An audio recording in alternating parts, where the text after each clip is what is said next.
Welcome to my channel SK knowledge class. दोस्तों, आज की इस वीडियो में आपको वृत्त वाला सवाल सिखाऊंगा।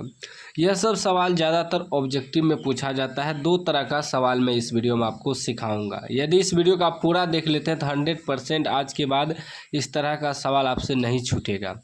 कह रहा है, दो वृत्तों की त्रिज्याओं का अनुपात 3:4 है तो उनके क्षेत्रफलों का अनुपात है। ठीक है ना। एक और सवाल लिए है कि दो वृत्तों की परिधियों का अनुपात 5:7 है तो उनकी त्रिज्याओं का अनुपात है। तो दोनों सवाल का आपको ध्यान से समझना है। ठीक ना। देखिए क्या कह रहा है कि त्रिज्याओं का अनुपात दिया है। तो दो वृत्त हम बना लिए हैं। एगो का त्रिज्या मान लीजिए छोटी r 3 और इसका बड़ी r मान लेते हैं। कितना दिया है 4। ठीक ना। एगो का 3 एगो का 4। तो लिख देंगे दो वृत्तों की त्रिज्या दिया हुआ है ना, तो हमें निकालना क्या है, उनके क्षेत्रफलों का अनुपात निकालना है। ठीक ना। तो पहले लिखेंगे एक वृत्त की त्रिज्या। देखिए एक शॉर्ट कोट भी बनता है, एक लॉन्ग में भी बनता है। पहले मैं आपको थोड़ा लॉन्ग में समझा देता हूँ, उसके बाद शॉर्ट कोट में भी मैं आपको समझा दूंगा और 1 मिनट नहीं लगेगा, सवाल सॉल्व हो जाएगा। ठीक ना। एक वृत्त की त्रिज्या छोटी r कितना दिया है 3 cm। ठीक। उसके बाद इसका क्षेत्रफल निकाल लेंगे।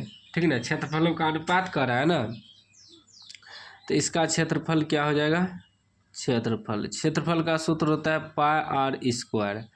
पाई का मान पाइए रहने देंगे, क्यों, क्योंकि पाई कट जाएगा। तो r कितना है, तो 3 है तो 3 का स्क्वायर कितना हो जाएगा, 3 3 9 पाई cm²। ठीक। उसके बाद दूसरे वृत्त की त्रिज्या। ठीक। दूसरे वृत्त की त्रिज्या बड़ी r बराबर कितना दिया है 4। तो इसका भी क्षेत्रफल निकाल लेंगे। क्षेत्रफल का सूत्र होता है πr²। ठीक ना।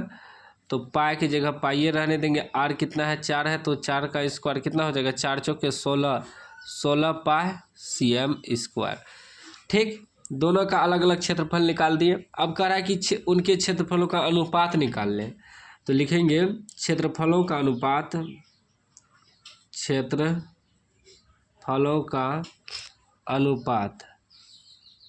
ठीक। तो इसका क्षेत्रफल अब बटे इसका क्षेत्रफल है 9 पाई और इसका क्षेत्रफल है 16 पाई।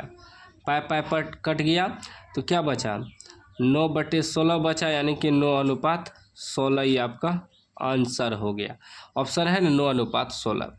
एक शॉर्ट कोट ट्रिक क्या है, ध्यान दीजिएगा कि यदि हम क्षेत्रफलों का अनुपात निकालें, तो एक शॉर्ट कोट ट्रिक क्या है कि जब क्षेत्रफल का अनुपात निकालना हो तो एगो का πr² लिखेंगे, दूसरे का πr² लिखेंगे, तो पाई कटिए जाएगा, क्या बचा, सीधा r² बटे r² बचा। तो जो त्रिज्या दिया रहे उसका सीधा वर्ग कर देना है। तो त्रिज्या दिया है 3 तो 3 का स्क्वायर और ये 4 दिया है तो 4 का स्क्वायर, यानी कि 9/16, यानी कि 9:16 आ जाएगा। कोई भी सवाल रहे, यदि आपका त्रिज्या का अनुपात दिया है उसे क्षेत्रफल निकालना है तो सीधा स्क्वायर कर देना है। ये शॉर्ट कोट ट्रिक है। हम विस्तार से भी आपको समझा दिए और शॉर्ट कोट भी ट्रिक बता दिए। ठीक है ना। कोई भी सवाल रहे, यदि कहते कि दो वृत्तों की त्रिज्याओं का अनुपात 5:6 है, क्या दिया है त्रिज्या। ठीक। हमें निकालना है क्षेत्रफल, तो क्षेत्रफल निकालना है, कह रहे निकालने, तो क्या करेंगे 5 का स्क्वायर अनुपात 6 का स्क्वायर, 5 का स्क्वायर 25, 6 का स्क्वायर 36, यह आंसर हो जाएगा। ठीक ना। याद रखिएगा हमेशा, यदि आपसे त्रिज्या का अनुपात दिया रहे, क्षेत्रफल का अनुपात निकालना है, तो सीधा जो भी दिया है उसका वर्ग कर देंगे, स्क्वायर कर देंगे, दोनों का आंसर निकल जाएगा। चाहे आप ऐसे भी निकाल सकते हैं। ठीक ना। उसके बाद दूसरा सवाल क्या है कि दो वृत्तों की परिधियों का अनुपात 5:7 है तो उनकी त्रिज्याओं का अनुपात है। दो वृत्त दिया है इसी प्रकार, जैसे यहाँ वृत्त दिया है उसका परिधि दिया है। परिधि मतलब समझते हैं, देखिए एक ई वृत्त हुआ और एक ई वृत्त हुआ। तो परिधि मतलब यहाँ से यहाँ तक चारों तरफ का घेरा दिया है। एगो का 5 दिया है और एगो का 7 दिया है। कह रहा है उसकी त्रिज्या का अनुपात है, त्रिज्या निकालना है, यानी कि इसका भी त्रिज्या और इसका भी त्रिज्या।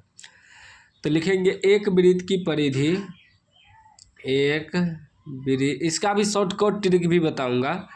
एक वृत्त की परिधि, परिधि का सूत्र क्या होता है? तो एक वृत्त की परिधि दिया है 5, तो परिधि का सूत्र होता है 2πr, ठीक ना, बराबर 5 2πr, ठीक ना। पाई का मान रखेंगे भी, ठीक ना, और नहीं भी रखेंगे तो कट जाएगा बाद में। तो 2πr बराबर 5 दिया है। फिर निकालेंगे दूसरे वृत्त की परिधि, दूसरे वृत्त की परिधि, दूसरे वृत्त की परिधि कितना है 7, तो सूत्र होता है 2πr, एगो बड़ी आर रख दिए इसका मान और इसका मान छोटी आर, ठीक ना। त्रिज्या निकालना है ना, आगे देखिएगा। तो इतना बराबर 7। अब हमें निकालना क्या है? अनुपात, त्रिज्याओं का अनुपात। तो लिखेंगे त्रिज्याओं का अनुपात, त्रिज्याओं का अनुपात, या आप लिख सकते हैं दो वृत्त के त्रिज्याओं का अनुपात। तो कितना दिया है? 2πr बटे देखिए इसका इतना बराबर 5, इसका बटे देखिए 2π बड़ी आर बराबर 7, तो इसके बटे में आ गया, पाई कैंसिल, 2 कैंसिल, बचा क्या? आर बटे ई आर, अनुपात मतलब बटे करना है, तो 5/7, यानी कि एगो का आर निकल गया कितना? 5, एगो का 7, तो 5:7 आंसर हुआ, ठीक ना। मतलब क्या निकल गया कि जितना परिधि होगा उतना ही त्रिज्या होगा। मेन पॉइंट है मेरा समझाने का, ये हम थोड़ा लॉन्ग में भी बता दिए ताकि आपको समझ में रहे कि यदि कोई भी वृत्त की परिधियों का अनुपात दिया रहे तो जितना परिधि होगा उतना ही त्रिज्या का अनुपात होगा। क्षेत्रफल का अनुपात स्क्वायर इसलिए करते हैं कि इसके क्षेत्रफल में सूत्र होता है स्क्वायर, इसके क्षेत्रफल में स्क्वायर वगैरह नहीं लगता है सूत्र में, परिधि के सूत्र में सीधा 2πr होता है। तो 2π तो अनुपात में कटिए जाएगा, तो आर बचेगा ना, तो जितना आर होगा उतना ही परिधि होगा। तो सीधा समझ लीजिए कि यदि दो वृत्त के परिधियों का अनुपात दिया रहे, क्षेत्रफल निकालना हो तो क्षेत्रफल सेमे होगा। यदि दो वृत्त की त्रिज्याओं का अनुपात दिया रहे, परिधि निकालना है तो सेमे होगा। तो सीधा समझ लेना आपका, दो वृत्त की परिधियों का अनुपात में यदि परिधि दिया रहे तो क्षेत्रफल भी उतना ही होगा, यदि परिधि दिया रहे तो त्रिज्या भी उतना ही होगा, यदि त्रिज्या दिया रहे तो परिधि भी उतना ही होगा। मतलब त्रिज्या और परिधि दोनों बराबर होगा अनुपात वाला में, ठीक ना। इतना सीधा समझ लीजिए, क्योंकि देख सकते हैं सेम ही निकल गया, 5:7 है, 5:7 ऑप्शन भी है बी में। तो जितना आपका परिधि होगा उतना ही त्रिज्याओं का अनुपात होगा, ठीक ना। तो उम्मीद है आप समझ गए होंगे, समझ गए तो लाइक कर दीजिए, चैनल को सब्सक्राइब कर दीजिए।